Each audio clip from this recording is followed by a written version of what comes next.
Today, we're going to talk about the top 10 essential T4s in Marvel Strike Force. And join with me today is Valley Flying. Say what's up, Valley Flying.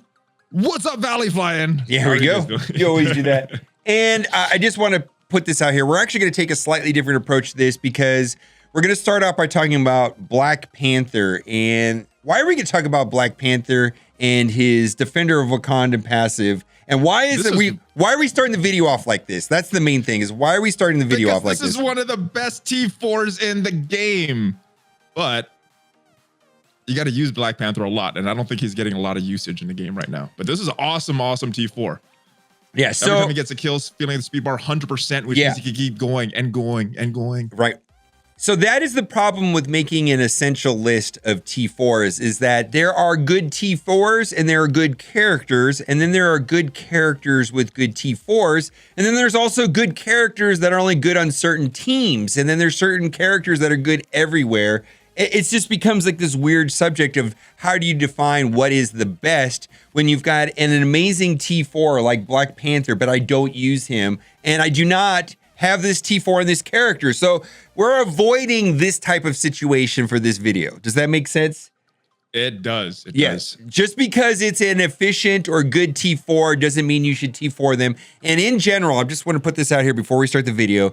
Passives, usually the most efficient, then ultimates, and then almost never basics. Almost never basics, right? Would you agree? Almost never. Almost never. There's a few exceptions, but mostly not basics. Well, and the reason for that is that if you look at passives typically affect everything always during the entire battle. Sometimes other players on your board, like the entire team, where, you do a basic maybe once per match. It just doesn't happen very often. Yeah. So what we're going to do is we're just going to start at the top of the teams, and then we're going to talk about characters that are good outside of their teams and what T4s to put on them, and that's going to be the essential T4s. So we're going to start off first with the Asgardians, and the most important T4 on this team is Hela. Hela's ultimate. Hela's ultimate. Yeah, Hela's ultimate. So basically what this one does is it spreads 4 negative effects instead of 2.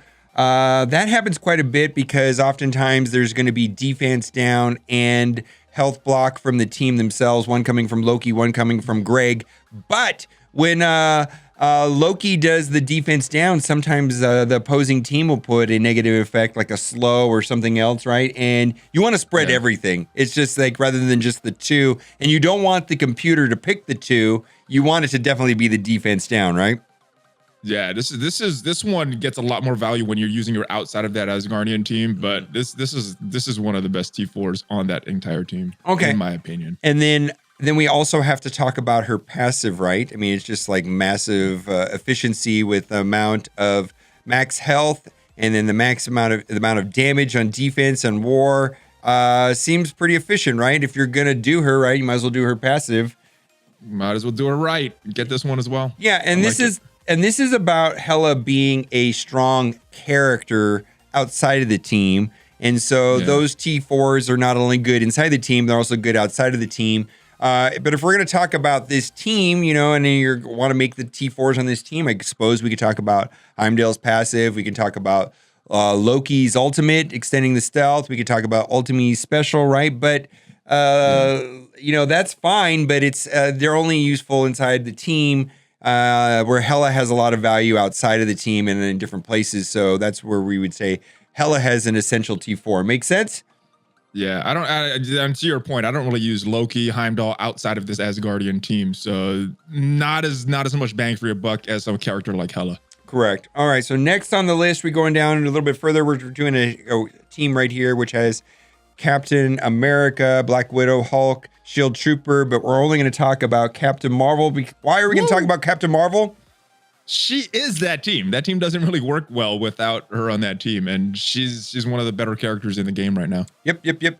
And so again, we're going to talk about Captain Marvel's passive, which basically her heal that happens every turn doubles. It goes from 10% to 20%. That's a pretty big deal. Ooh. And then her special has a massive, because basically that's what Captain Marvel's about. Her ultimate. Yeah. Her ultimate. Yeah, her ultimate. Yeah. It's turn 1, blow somebody up. It actually even bypasses Yo-Yo because she clears the offense down and then she's doing massive damage very early in the match. You can often one shot an Ultron. There's all kinds of goofy things you can do with her. She's quite good. And so this is a situation where a lot of people have gone and put all of the T4s on this character. But for sure, starting, I think I did all but the basic. But it's fine. There's just so much value in this character, absolutely. And again, it's about the character more so than the ability itself. Would you agree? Yeah, I mean, I always tell people when they ask me which T4s to do, it's going to come down to usage. If you're using the character a lot, then it will make sense to put the T4 in there. And then in a situation like Black Panther, really great T4. But if you're not using the character a lot, then I mean, if you're using the character in multiple game modes, you're using the character inside your arena, your raid team, and then you're also using it inside of Blitz and War and in Dark Dimension. And it's like, okay, maybe that's characters to look at. So next character and next essential T4, if you will, would be Black Burp, as I like to call him now. And this is definitely his passive, without a doubt, because the whole thing about Black Bolt is that he pings characters when they drop below 25%. And then he finishes them off, even if they're hiding behind a taunt. I mean, this is just an amazing mechanic overall. Plus, they can't revive. And it has a built-in villain tech, which is kind of like an anti-Ultron right there. But just boosting that damage and boosting the max health on himself and the Inhumans team seems pretty efficient, right?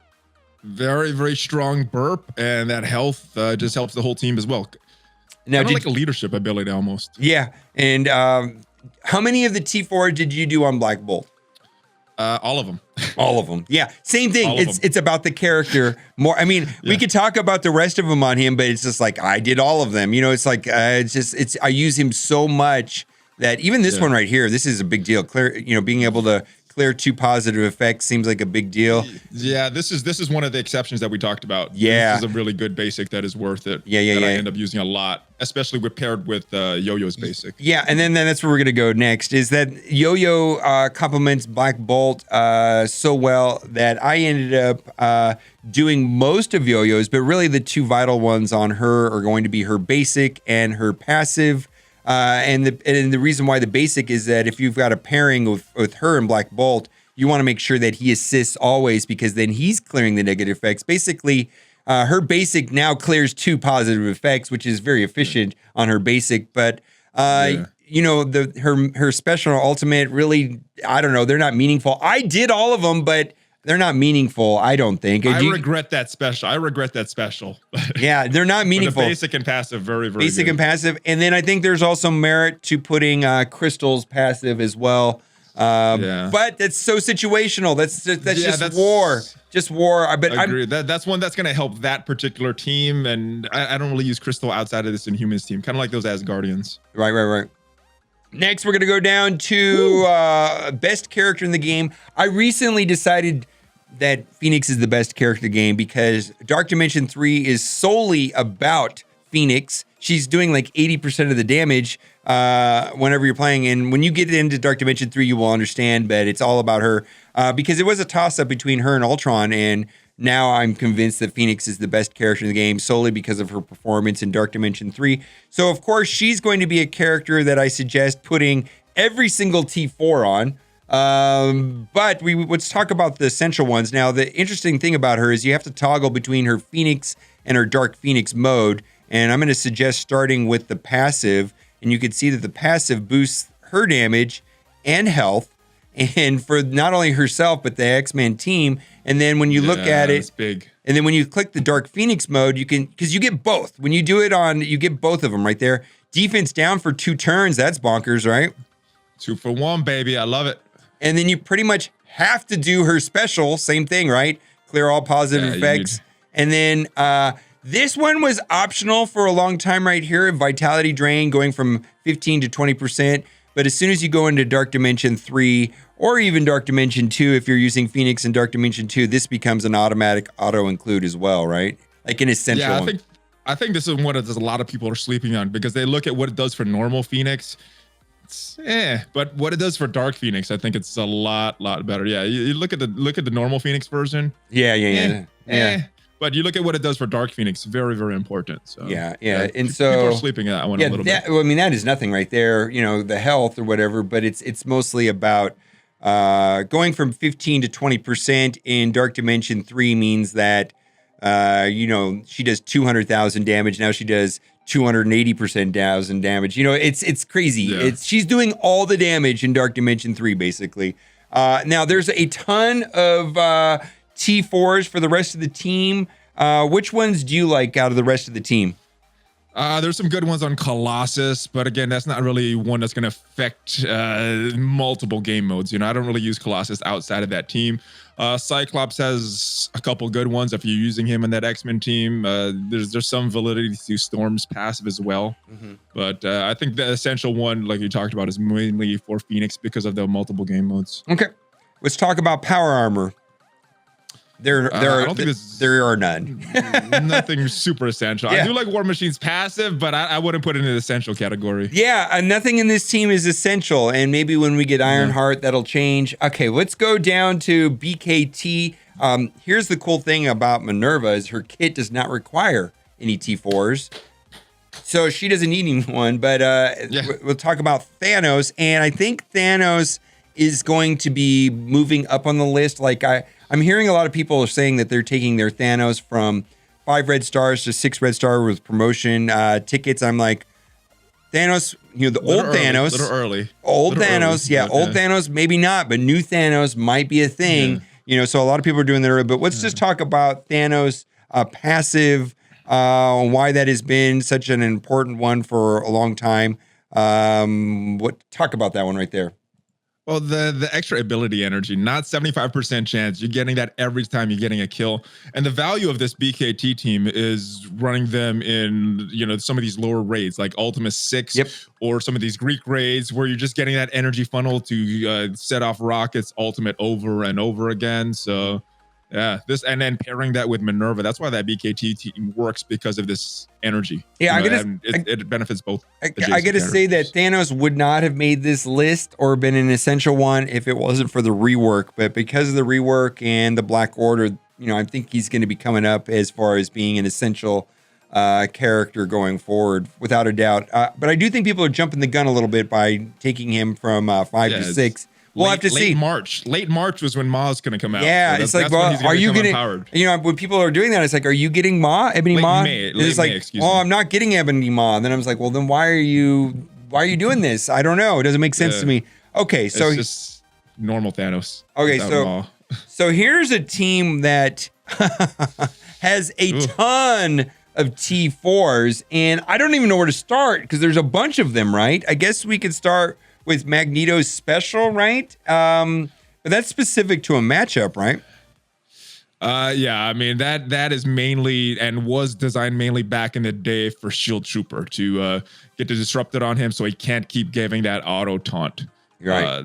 But his ultimate is, not his ultimate, his passive is very good too, because he's giving focus, health, and resistance to the entire team. So it's almost like a second leadership for that team. So. Yeah, very good one. I have a hard time saying that, this is a very good team, but pretty much I'm only using this team currently inside of Alliance Wars on offense. And I don't know how many of these are really essential, even though I have quite a few on Pyro.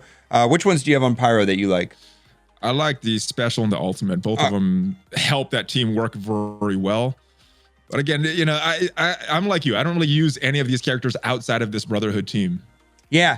So this is kind of where it's like, is this an essential T4s? It's like, I don't know anymore. And and the reason why I have the T4s is that a year ago, let's say, this was the team to have in the arena, and they were essential. And so when they're essential at the top of the meta, and I'm putting T4s into them, and I'm still getting use out of them today, but I don't know if I would rush out and get them today if you don't have them already. And I think that is true also about S.H.I.E.L.D. And talk about S.H.I.E.L.D. in that same context. There's a bunch of T4s. I have a bunch of T4s on these guys, like almost everywhere. Yeah. How many of them are really essential anymore? Is Coulson really even a threat in war? There's a lot of counters.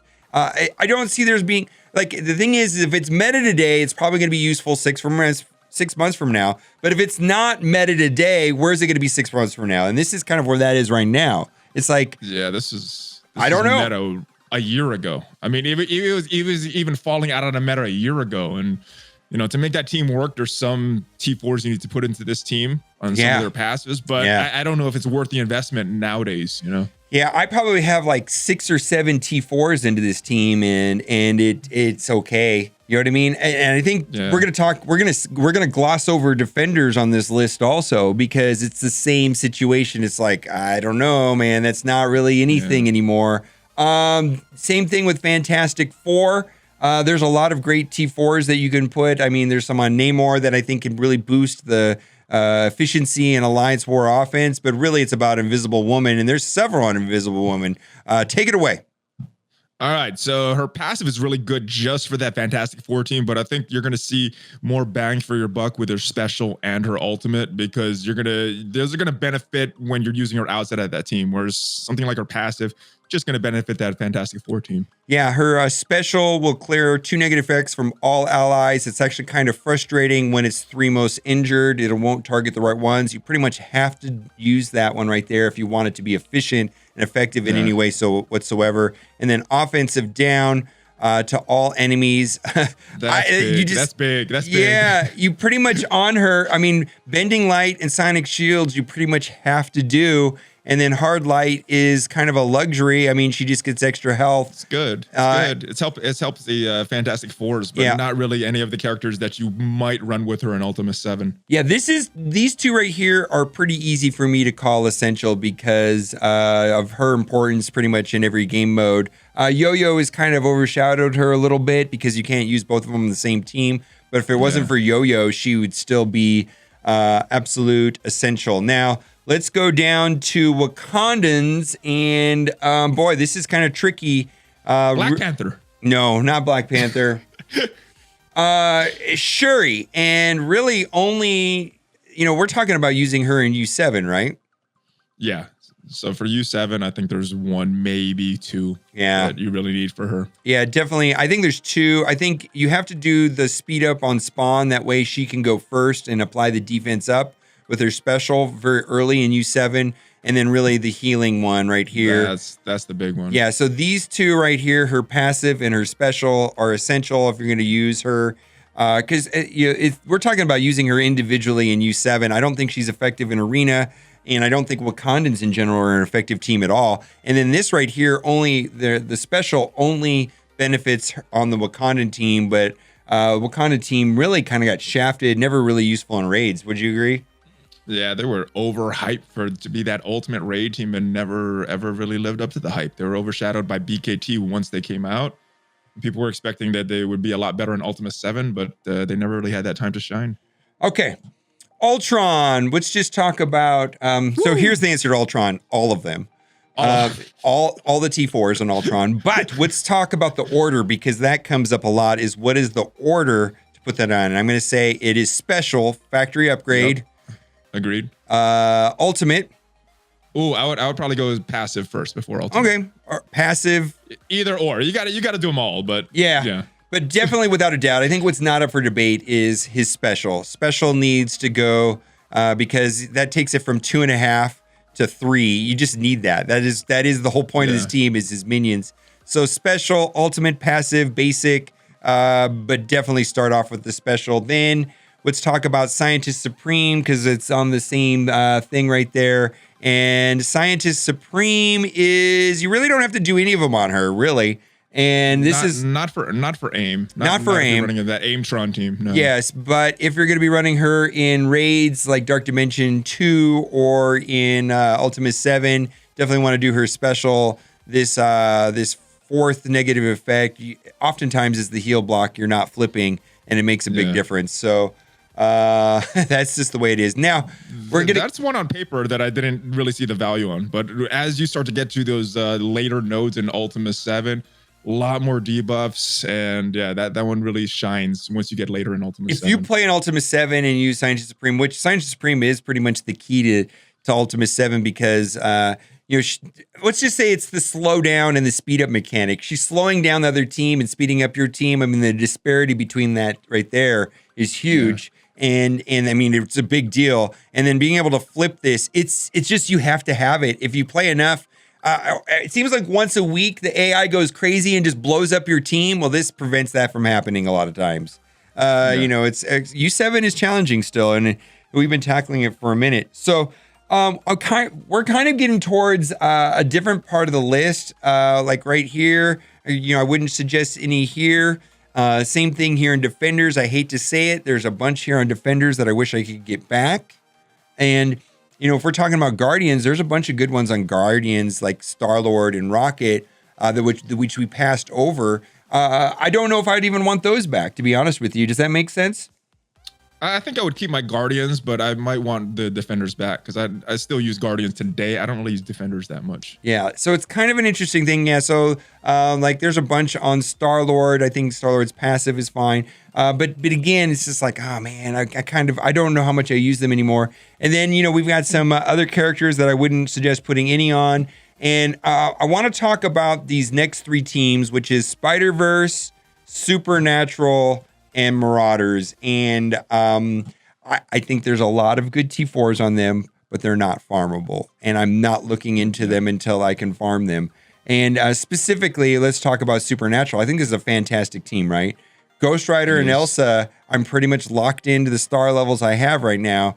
Orbs is not farmable, but I can't get them to 7 stars. And until I can get them to 7 stars, I don't know if I want to start debating all the merits of, the passive on Doctor Strange, the special on Mordo is amazing, and so on and so on. And I kind of feel like Spider-Verse is in the same category.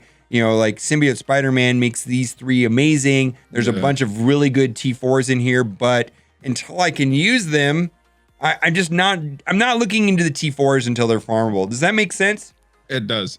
I mean, my Symbiote Spider-Man is only 3 stars, and I wish I could build that team because it's an awesome team. He's an awesome character, but at 3 stars, how viable is he going to be? Yeah, and let's talk about Mr. Sinister last, and we'll wrap up the video. Essential T4s on Mr. Sinister, and tell us why.